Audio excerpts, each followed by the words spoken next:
চড়া মাছের বাজার। সপ্তাহের ব্যবধানে কেজিতে 200 থেকে 250 টাকা বেড়েছে ইলিশের দাম।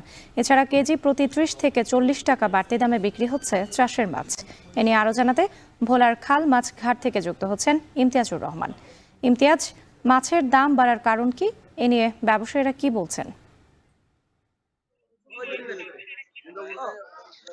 রাত্রি এই মৌসুমটাতে ইলিশ সহ নদীর মাছের সরবরাহ অনেকাংশে কম বলছেন জেলেরা। আমি রয়েছে ভোলার সদর উপজেলা ভোলার খাল মাছঘাটে।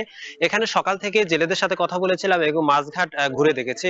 বিশেষ করে এই সময়টাতে ভোলার যেই বাকি মাছঘাট গুলো এবং ভোলার যে মাছ বাজারগুলো, সেখানে ইলিশের যে 1 কেজি ওজনের ইলিশ মাছের পরিমাণ যে সংখ্যক থাকার কথা কিন্তু এখন অনেকাংশে কম রয়েছে।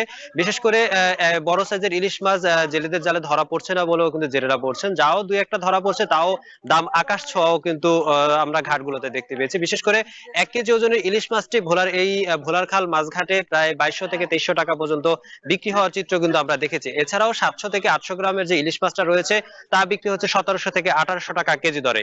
এরকম করে ভোলার প্রতিটি মাছঘাটের চিত্র কিন্তু একই রকম। এছাড়াও যে বাকি নদীর মাছের সরবরাহ রয়েছে, এই সময়টা শীতের মৌসুম, এই সময়টাতে পোয়া মাছ সহ বাটা বেলে সহ অন্যান্য মাছের সরবরাহ বৃদ্ধি পাওয়ার কথাও কিন্তু দেখা যায়। কিন্তু এই মৌসুমটাতে অনেকাংশের তার পরিমাণও কিন্তু কমে আসছে বলেও কিন্তু আমরা দেখতে পেয়েছি। যখনই নদীর মাছের সরবরাহ কম, ইলিশের সরবরাহ কম, তখন কিন্তু এর প্রভাবটা কিন্তু চাষের মাছের উপরে পড়েছে।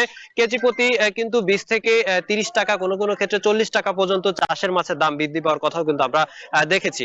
ভোলার যে মাছ বাজারগুলো রয়েছে, সেখানে রুই মাছ, কাতল মাছ, মৃগেল মাছ সহ পাঙ্গাস, তেলাপিয়া প্রতিটি মাছের দামে কিন্তু বৃদ্ধি পেয়েছে। ভোলার খুচরা বাজারগুলোতে 1 কেজি ওজনের যেই পাঙ্গাস মাছ বিক্রি হচ্ছে তা বিক্রি হচ্ছে 180 থেকে 250 টাকা কেজি দরে। এছাড়াও তেলাপিয়া মাছ বিক্রি হচ্ছে 220 থেকে 250 টাকা, কোনো কোনো ক্ষেত্রে 280 টাকা বিক্রি হওয়ার কথাও কিন্তু আমরা দেখতে পেয়েছি। যখনই নদীর মাছের সরবরাহ কম, তখনই ভোলার প্রতিটি মাছ বাজারে চাষের মাছের দামের একটু বৃদ্ধি পায়। এতে করে যেই অসাধু যে সকল ব্যবসায়ী রয়েছে, সিন্ডিকেটের মাধ্যমে তারা চাষের মাছের দাম বৃদ্ধি পাওয়ার কথাও কিন্তু সাধারণ ভোক্তারা আমাদেরকে জানিয়ে আসছে। এই যখনই মাছের দাম বৃদ্ধি পায়, তখন কিন্তু ভোক্তা অধিকারের পক্ষ থেকে যদি ভোলার খুচরা বাজারগুলো মনিটরিং করা হয়, তাহলে সাধারণ জনগণ, নিম্ন এবং মধ্যবিত্ত আয়ের মানুষরা কিছুটা স্বস্তি পাবে বলেও কিন্তু জানিয়ে আসছেন। তো এই ছিল আমার কাছে ভোলার খাল মাছঘাট থেকে ইলিশ সহ নদীর মাছের সরবরাহের সর্বশেষ তথ্য। রাত্রি। ভোলার মাছ বাজার থেকে যুক্ত ছিলেন ইমতিয়াজুর রহমান। আরএফএল